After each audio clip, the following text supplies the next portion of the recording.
Alright, welcome back to the end step. My name is Matt Orfanello, and we're going to be going over a legacy deck known as Esper Deathblade. Now, this deck recently top-8'd at a Star City event. I noticed it, and I really liked it because it plays Deathrite Shaman. Now, a lot of Esper decks do not include this guy, and I think he's a great ramp spell because you want to be putting turn 2 Lilianas on the table and turn 3 Jaces.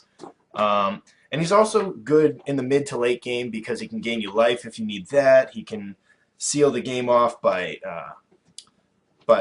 doing his life loss ability. And I really think he's an overall great card, and I'm excited to include him in this archetype. So first I'll start off with the creatures. Obviously we got the 4 Deathrite Shaman, 4 Stoneforge Mystic, which is paired with this Batterskull and Umezawa's Jitte. Probably the 2 strongest equipment in the format. And then we have a couple of value creatures here. There's 2 Dark Confidants and 2 Snapcaster Mages. Now I really like Dark Confidant, but he's not a 4-of because you don't want to hit too many of your higher drop cards, and I think 2 is the right number. Same thing with the Snapcaster Mage. Just enough value where it's really going to put you over the top of other decks.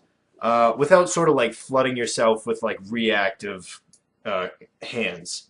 And then we have 4 Geist of St. Traft. Now this guy's really interesting. He's hexproof, so that's great against like Jund and a lot of things in the format right now with removal. And he's also very good against other control and combo decks. And the reason for that is he's a very fast clock. And he's blue, so he pitches to Force. Now, you might have already noticed, I'm not running Force of Will in the main deck. I am running it in the sideboard, but we'll get to that later. So, moving on, we got 4 Brainstorm, because this is a blue deck, and we're playing Legacy, so, you know, Brainstorm's a must. We've got 9 fetch lands, and 4 Stoneforge Mystics, so there's lots of ways to manipulate your hand and get shuffle effects. And this Ponder here could potentially be a shuffle effect. The Ponder is just really for like one more search card, and I think if it could be a 5th Brainstorm, it would, but since it can't, Ponder is the next best choice. And then we have the discard package. Now we're running 2 Inquisition of Kozilek and 3 Thoughtseize. Inquisition is really strong because it really gets rid of a lot of the threats you're going to have to worry about. Obviously, it doesn't get Jace, it doesn't get Supreme Verdict, it doesn't get a lot of the miracle spells, but it does work. It does work early on. It can take your opponent's removal, an opposing Liliana, or other value cards like Shardless Agent. And it's just a really overall strong, very strong card. And Thoughtseize obviously is our catch-all. Thoughtseize takes care of everything you're going to worry about. The life loss isn't too big of a deal because, again, we have the Deathrite Shamans, and we have Jitte and Batterskull to sort of soften the blow of the life loss. And then 4 Swords to Plowshares because it's the best removal for 1 mana. And now, this section right here pairs... All of these spells pair really well with our Snapcaster Mage. Like, we'd be real happy flashing back any of those spells. And then, obviously, we have 3 Jace and 2 Liliana. They're just, like, best friends. They hang out on the weekends, and they really just, like, do work. Jace, obviously, I don't really have to explain to you guys why Jace is amazing. Same thing with Liliana. I mean, they just pair really well together, and it's awesome. I don't know how to tell you any other way. So moving on to the lands, we've got the 1 Trop, and that's kind of like so we have access to use Deathrite Shaman's life gain ability. Not hugely relevant. I probably won't be fetching for it almost ever, but I like that it's here, and it gives you the option, and options are great, and it's a blue source, you know, so. Options are great. We've got the 1 Scrubland. It's not blue, that's why there's only 1. 2 Tundras, 3 Underground Seas, and I like this 1 Creeping Tar Pit right here. Now this guy right here is, they should just call him Creeping Planeswalker Slayer, because your opponent just can't do a thing about it most of the time. One basic island, one basic swamp, one basic plains, because we don't want to get wasted out of our brains. And then we've got 9 fetch lands, 4, 3, and 2. This is Polluted Delta, Flooded Strand, and Marsh Flates for reference.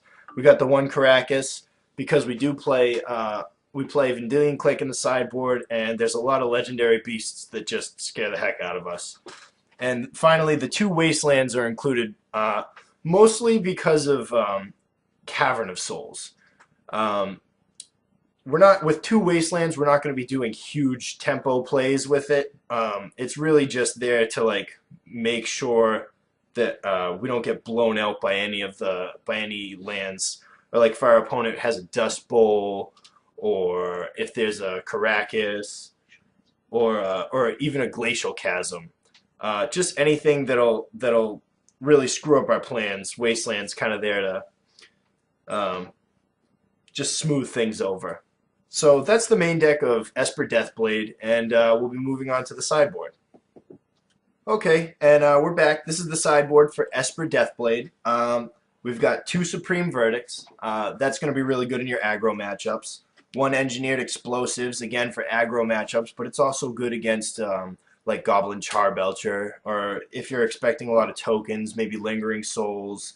And we have access to all 5 colors, so it's extremely versatile. We can blow up opposing planeswalkers up to 5. Anything that costs 5 or less is pretty much on his list. We've got a counter package because we're not playing any stack-based removal in the main deck. If you notice, the main deck only has permanent-based removal and hand disruption. So sometimes you're really going to want this stack-based removal right here. And honestly, like, these are the strongest cards. There's only 3 Force of Will because our deck is not very densely blue. It is pretty blue, but I don't really believe that it can support all 4 forces. And the 2 counterspells really work well with Snapcaster Mage as well. We have 2 Surgical Extraction. It's our graveyard hate. It's good against opposing Snapcasters, but really it's there for like combo, like dredge type decks, or if you're worried about Past in Flames, or anything like that. Surgical's really good, and the ability to flash it back for free with Snapcaster Mage is why we chose this over like I don't know, Tormod's Crypt or any of the other jillion graveyard removals. Is really the synergy with Snapcaster Mage. We've got Vendillion Clique. Like I said, we have the main deck Karakas, so there's the long game value with it, and it's just really good overall against combo. And then down here we have kind of like our catch-all section. Disenchant. You never know what types of artifacts or enchantments people are going to be packing these days, and Disenchant's really good. And again, at 2 mana, it's very reasonable to expect to flash this back with the Snapcaster Mage. Thoughtseize, it's our 4th copy versus combo or any deck where you're just really worried about what's in their hand. And the Vindicate, again, is just like a catch-all. It kills anything, literally anything. Destroy target permanent. How many cards say that? And then, you know, Germ Token shows up because hopefully we'll be using him.